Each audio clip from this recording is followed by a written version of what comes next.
मित्रों, आप वाल्मीकि ऋषि को तो जानते ही होंगे। वो एक महान ऋषि थे तथा उन्होंने महाकाव्य रामायण की रचना की थी, अर्थात रामायण लिखी थी।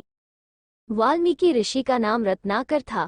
रत्नाकर ऋषि बनने से पहले एक बहुत क्रूर डाकू था। वो घने जंगल में छुपकर बैठता था।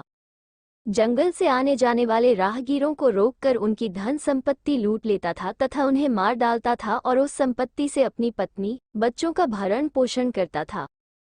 प्रतिदिन शाम को उसकी पत्नी और बच्चे उसकी राह देखते थे कि उन्हें पहनने को आभूषण और खाने के लिए मिठाइयाँ और अच्छे अच्छे व्यंजन मिलेंगी। उनके आने पर घर के सभी सदस्य उनका प्रेम से स्वागत करते थे। जब लोगों के ध्यान में आया कि यह रास्ता ठीक नहीं है, यहाँ डाकू रहते हैं, तो फिर धीरे धीरे लोग उस मार्ग से जाने से कतराने लगे। वे डरते थे कि कहीं डाकू उन्हें मार ना डाले। रत्नाकर को लोग वालिया डाकू के नाम से जानते थे। एक दिन नारद मुनि हाथ में वीणा लिए नारायण नारायण का जाप करते हुए जंगल से निकल रहे थे। वालिया डाकू वहीं जंगल में छुपकर बैठा हुआ था तथा यात्रियों की प्रतीक्षा कर रहा था, जिससे वो उन यात्रियों को लूट सके तथा आज अपने परिवार का भरण पोषण कर पाए। नारद मुनि के शब्द वालिया के कानों तक पहुंचे। वह उन्हें लूटने के उद्देश्य से उनके सामने पहुंच गया। उसके हाथ में उन्हें मारने के लिए तलवार थी। उसने नारद मुनि को लूटने के लिए रोका और कहा कि तुम्हारे पास जो भी है वो मुझे दे दो और तभी तुम आगे जा सकोगे। नारद मुनि ने उसे देखा और शांति से हंसते हुए कहा कि ये देखो, मेरे हाथ में वीणा और मुख में हरिनाम के अलावा मेरे पास कुछ भी नहीं है। इस पर वालिया डाकू ने अपने हाथ की तलवार उठाई और कहा कि जो है वो सब दे दो, नहीं तो तुम्हारी गर्दन उड़ा दूंगा। इस पर थोड़ा भी गुस्सा न कर नारद मुनि ने कहा कि अरे मेरी गर्दन खुशी से उड़ाओ, परंतु उसके पूर्व मेरे एक प्रश्न का उत्तर तो दे दो। नारद मुनि का शांत आनंदी मुख देखकर वालिया डाकू भी थोड़ा विचलित हो गया और बोला, ठीक है, पूछो। इस पर नारद मुनि ने उससे कहा कि यह जो तुम लूटपाट करते हो, इसके कारण तुम्हें बहुत पाप लगेगा। उस पाप के कारण तुम्हें बहुत दुख भोगने पड़ेंगे, तो तुम ये सब क्यों करते हो?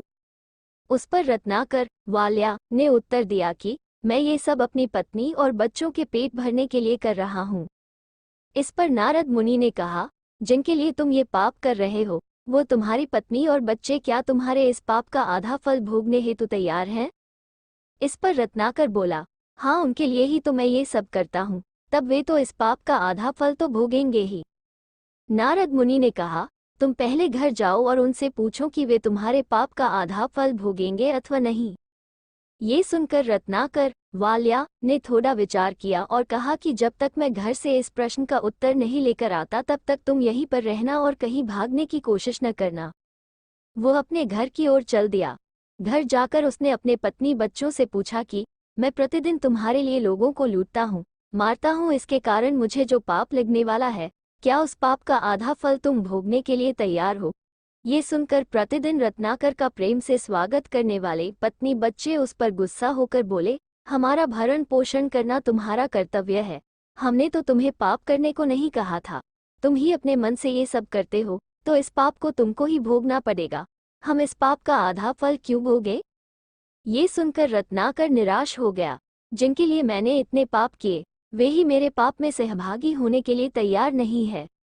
वो दौड़ता हुआ जंगली की ओर आया और नारद मुनि के पैर पकड़कर रोने लगा। वो बोला, मुनिवर, मुझे क्षमा करें, मेरे घर वालों ने मेरे पाप में सहभागी होने से मना कर दिया है। मुझसे तो बड़ी भूल हो गई, मेरी गलतियों के लिए मुझे क्षमा करें। मुझे इस पाप से मुक्त होने का योग्य मार्ग आप ही बताएं। नारद मुनि ने उसकी पीठ पर प्रेम से हाथ फेरा और उसे उठाया। उन्होंने कहा कि तुम श्रीराम के नाम का जप किया करो, राम राम बोला करो। इस नाम से तुम्हारे सारे पाप धुल जाएंगे और तुम्हारे सारे दुख नष्ट हो जाएंगे। नारद मुनि का कथन सुनकर वालिया डाकू ने उनसे आशीर्वाद लिया और वह राम नाम का जप करने लगा। वालिया डाकू ने इतने पाप किए थे कि वो प्रभु श्रीराम का नाम भी ठीक से नहीं ले पा रहा था।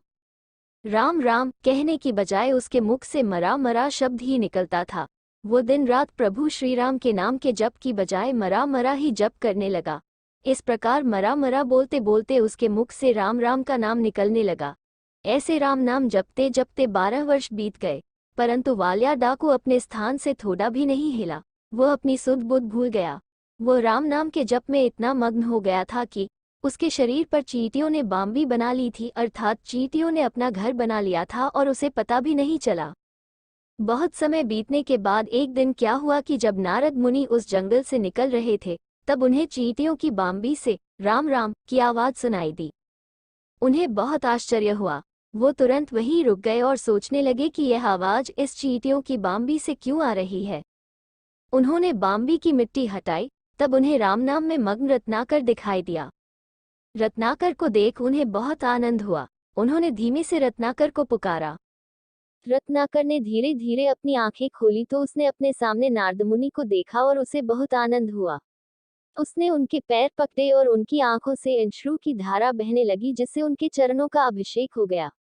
नारद मुनि ने उनको उठाया और शांत करते हुए कहा कि उठो, अब से तुम डाकू रत्नाकर नहीं, अब से सारे लोग तुम्हें वाल्मीकि ऋषि के नाम से जानेंगे। आगे जाकर वे वाल्मीकि ऋषि के नाम से प्रसिद्ध हो गए। बच्चों, वाल्मीकि ऋषि के उस रामायण का आदर्श हम सभी अपने जीवन में मानते हैं।